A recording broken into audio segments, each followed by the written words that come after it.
And essentially what we provide is a PDF of the report that shows exactly what we did, exactly what you sent us, the methods that we used, and ultimately what your PIU for that time period should be. And you staple that report along with your 499 filing and submit that and use that instead of Safe Harbor. As far as time of year to do that, now's the time. So you can actually adjust to traffic study anytime during the year, but leading up to your November 499 filing, which is projecting your 26 revenue, is really a good time to do it because it's a nice clean cut from your 25 to 26 filings where you can then project out for the full year using that new PIU. So if you're looking for when should you do it, now's the prime time. You can certainly do it anytime during the year, but now would certainly be ideal. Jonathan, I'll pass the card back to you. Yeah, and again, I think this slide speaks for itself, right? Why use an independent third party like ATS to do a traffic study? The key is to be competitive, right?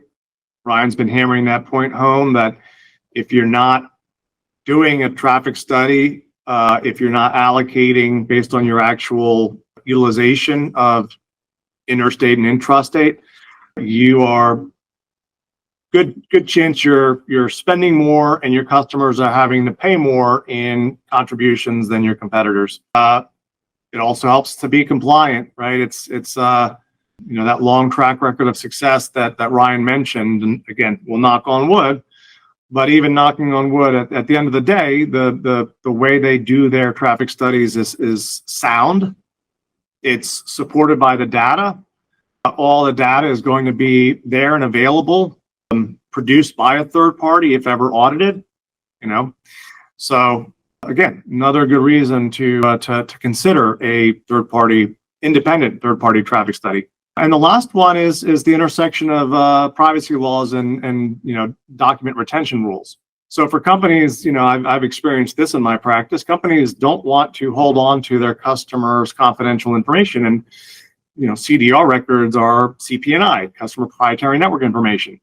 They don't want to hang on to that information for longer than they have to.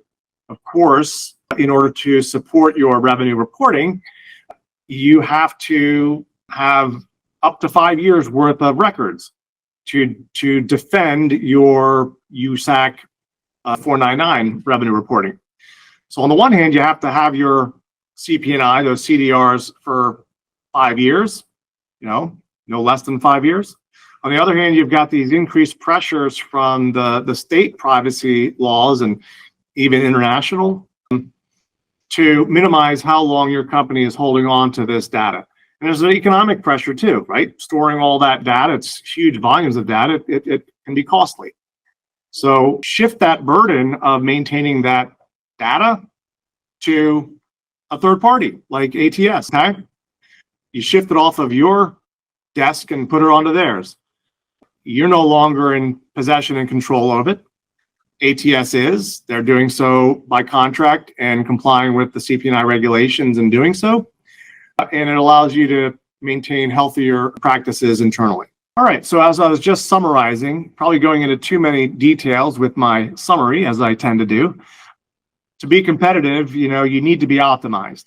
So with that USF fee factor being as high as it is, and with the geographic allocation that you can achieve through a traffic study and getting as much as 50% or more lower based off of your actual data, that's the best way to go. And then you implement it through your product catalog. Get that through SureTax mapped into the engine so that you're billing your customers based on a much lower rate.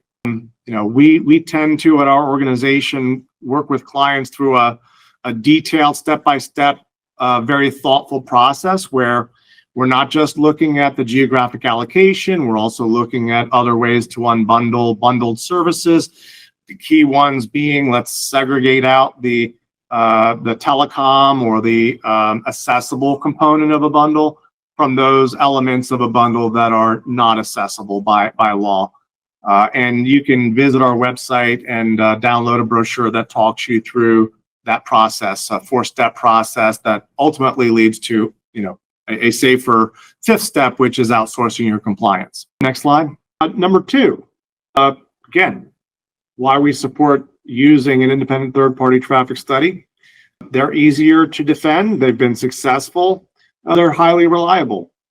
So, Ryan's already gotten into a bunch of these things. We've already covered a lot of these, the value add of using ATS in particular.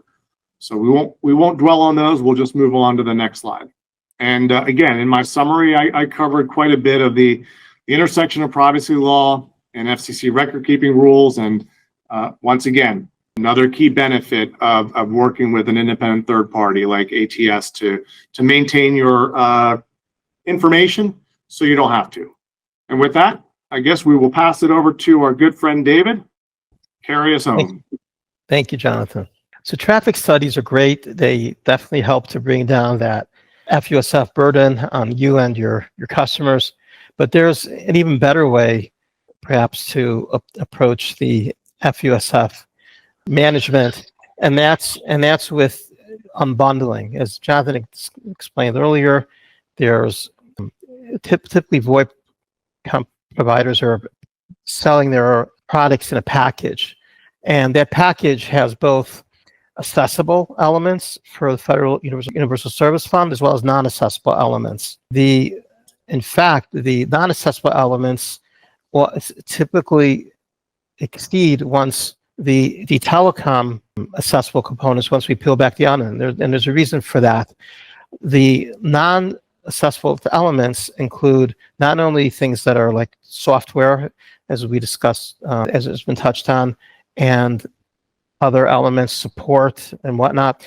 Even the telecommunications itself can have both accessible telecom and unaccessible telecom, meaning there's things which are ancillary or peripheral or adjunct to the telecom service, which will be considered for FCC purposes to be information service. For example, if you have a hunt group or any of these kind of software type services which are supporting a telecom can be segregated out.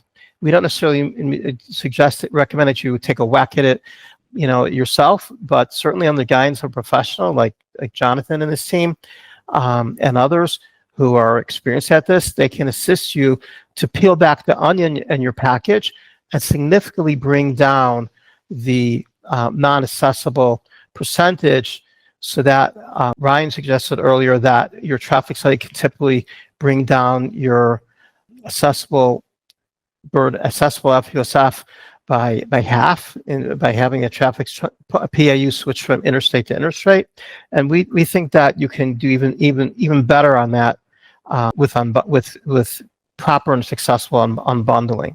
Yeah, David, and before you move on, I'll just add an interesting note to your comment about not trying to do this yourself. And here's that note.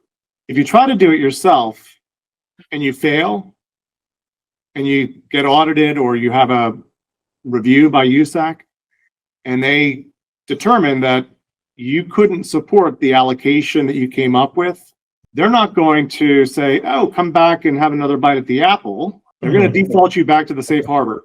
They're going to default you to 100% accessible telecom. USAC's approach is not necessarily to work with you.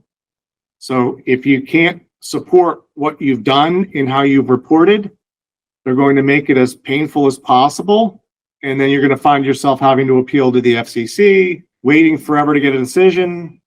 And all the while, you'll be confronted with invoices on 100% telecom accessible with the safe harbor. So again, just practical knowledge goes, very important to understand the consequences of not approaching this process with a great degree of care. So don't just monkey see, monkey do and say, oh, it looks like my competitor's doing a 50-50. Well, if you can't support 50-50, you're not going to get 60-40. You're going to be hit with 100%. So be mindful of that. So back to you, David. Yeah, very good point, John. We've seen sometimes looking at catalogs and bundle allocations where customers seemingly randomly decided that everything that they sell is going to become a bundle, whether it's truly a bundle or not. which is the first question, is it truly a bundle? And then they're taking things like there's something out in their head that support would be nice at 40%, and all of a sudden the entire catalog's being unbundled at 40% support. So the question is, can they substantiate that, right? Someone asks them, how'd you get that number?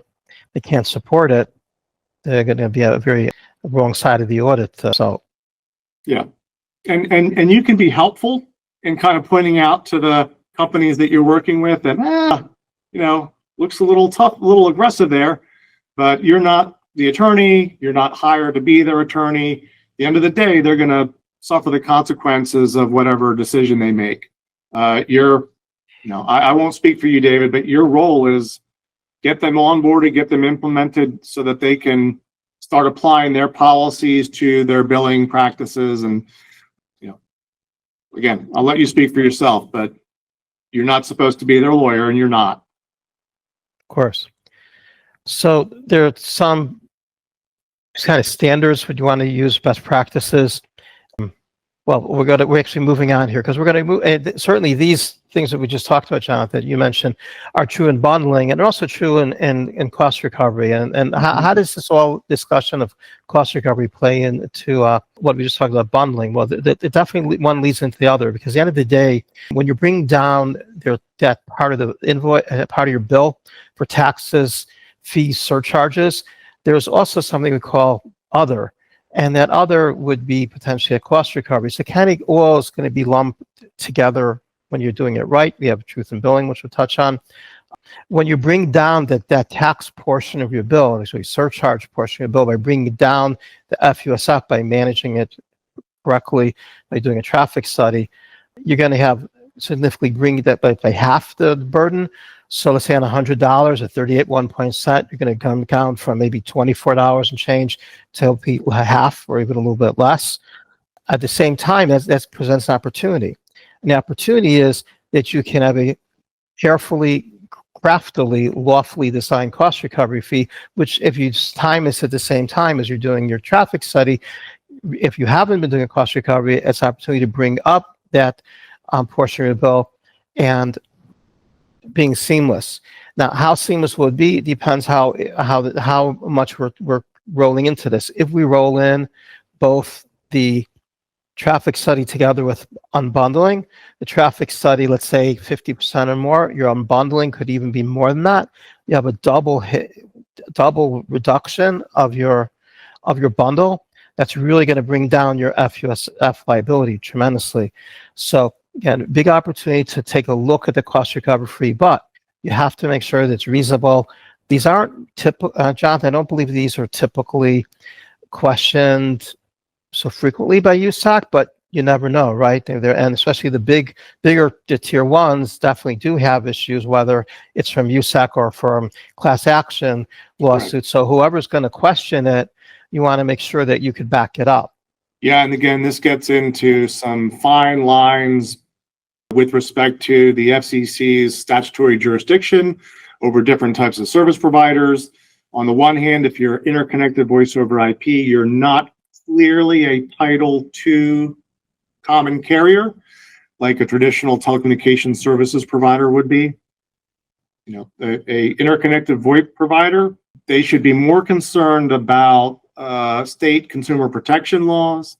They should be more concerned about their own customer coming back and saying, I dispute this charge on my bill. You're telling me that you're recovering a regulatory cost. What are those costs? And as David said, if you're unreasonably charging a recovery fee that you cannot back up with your accounting records that show, here's the revenue I derived from my cost recovery fee. Here are all of the itemized expenses that qualify as a disclosed cost, a regulatory cost, okay? And that's the two sides of the coin. One is the accounting support for what you're recovering, what you're generating, and also it's the disclosure. How are you describing it to your customer? Can that be alleged to be deceptive? As you said, the bigger companies, they might be common carriers, but they're also, truth in billing at the FCC. They're also going to be subject to a lot of those state consumer protection laws. And that's where you've seen some of these class actions in the past challenge their cost recovery fee practices, where the disclosure and the awareness of the customer could not be tightly aligned with the revenue that they're recouping through the surcharge under the auspices of it being regulatory cost recovery in nature. So again, it's more complex concept than we give it credit for, but it's also one that we can work with clients to get through in order to come up with a very reasonable disclosure, a reasonable amount to recover. And again, as long as you're accounting for it and you have the books and records to support your practices, you're going to be in pretty good shape when you either have to defend it before the FCC, states, your own customers, or again, I think, and David, I think you're familiar with them, the telecom expense management consultants, right? The companies, firms that are hired to look at carrier invoices and see abusive practices that they can then lever to get refunds and credits for their customers. Good point. What other considerations do we have in crafting our cost recovery? Well, you want to make sure that your verbiage corresponds to what you're actually collecting, right? So there's different, mind you, that there's different types of cost recoveries. One type, as we've been discussing, is a regulatory recovery. So you're recovering your costs for different FCC charges, such as the TRS, such as the FRF. There's several different surcharges. These are two highest of the rates, but there's several small ones, and they kind of all add up to, let's say, 3-4% potential recovery. There's other costs of being regulatory compliant, such as common law legal fees, such as compliance groups, such as SureTax, such as ATS, any third party you're using for telecom consulting. All these things would fall under you're part of being regulatory compliant. So different ways you can draft the language around the recovery, but you want to make sure that it's broad enough to cover and accurate enough to cover actually what we are collecting. Yeah, and David, I'll add one more to that. The cost of an in-house person, an individual. So let's say you're a small company and you're the CEO, manager, and you're the CFO, you do everything. Well, if you're paying yourself $100,000 a year and you spend 10% of your year dealing with regulatory matters, well, 10% of your cost to the company could be accounted for as a regulatory expense. So again, working with competent professionals, you can come up with an assortment of ways to defend, justify, and make very clear to your customers, hey, I've got costs to these compliance measures. We're in a regulated industry. We're going to recoup them through these permissible discretionary surcharges. And we're going to do it in an effective way and in a way that we can defend. But at the same time, be competitive with other companies that are out there charging their customers that may not have that backup support, and they would be at great risk as compared to the companies that undertake the effort to design it, implement it, and manage it going forward, because these things are not static. You have to keep an eye on them. Of course. One important point, cost recoveries that you'll do on your telecom invoice is subject to tax. It's not a freebie. It is a revenue generator. That as such, it's increasing, and it de facto is increasing the cost of the service you're selling. If you're selling a telecom service for $1 and your recovery is, whether it's 5%, 7%, 9%, whatever the number comes out to, that's considered revenue, and it's taxable revenue. It should be associated with the underlying revenue that it's collecting, and if you can't segregate it out into different component parts, then the assumption would be it would be contaminated. We typically see cost recovery taxed as a telecom feature, which would be subject to both FUSF as well as state and local taxes. It doesn't have to be that way. It really depends on how you've crafted it. But just the heads up is we've seen customers get hit on this. SureTax, they come to us, hey, I got getting an audit, what's going on? And then we take a look up at it and then say, hey, you didn't tax your cost recovery and apply any tax. So of course you're going to have to pay in the New York gross receipts tax because you didn't subject your cost recovery to this tax, which certainly is assessable. How much can you charge for cost recovery? That's a good question. There are no specific guidelines from the FCC about how much it is, but you want to make sure that it does tie to your cost of compliance because there's a lot of different factors that Jonathan mentioned before, whether it's state law, whether you are subject under any kind of SEC jurisdiction for it, or whether it's a state law or just a consumer issue. You do want to keep it close to your vest. You don't want to be overly aggressive here. It should make sense. You should be able to defend it. You don't want to really get tied up in legal matter over this because we've seen as we read the papers, we see various companies have gotten themselves into predicaments when they were played it loosey-goosey with the cost with their cost recovery. So, what kind of options are there? Flat fee per invoice. I'm not recommending that. More typically, you see percentage of services. Again, it should be tying out to, like we said, for books and records, and have like a numerator-denominator effect. Numerator being the actual costs, and then the denominator being the revenues associated with. What is it? What happens after the cost recovery and all this? The traffic study, the unbundling, the cost recovery. Well, you're going to typically be able to FUSF expense management, be able to knock it down by half or more by your traffic study, be able to knock it down by another half or more by your unbundling, hopefully, and then what's your now opportunity, if you haven't been doing a cost recovery, to bring it back up to somewhere in the middle again. But where does that cost recovery go? Straight to your bottom line. So as much as Jonathan was saying, it was encouraging you to make an investment, we're encouraging you to make an investment in order to have a nice return, because the return is to help in your bottom line. You don't have to be a tier one to manage this. You can manage this even if you're in that small to medium space, if you have the right professionals focusing on this and to assist you. So let us know how we can help. I appreciate it. Thank you, everybody, for your time today. Hopefully you got some valuable information out of it. If you'd like to get in touch with Jonathan or David or myself to ask any questions about traffic studies, unbundling, or any other topics we covered today, all our contact information is right on here. And thanks again. Hope to hear from you soon. Take care. Thank you, everybody. Thanks, Ryan. Thanks, David. Thank you. Welcome. Thank you. Bye.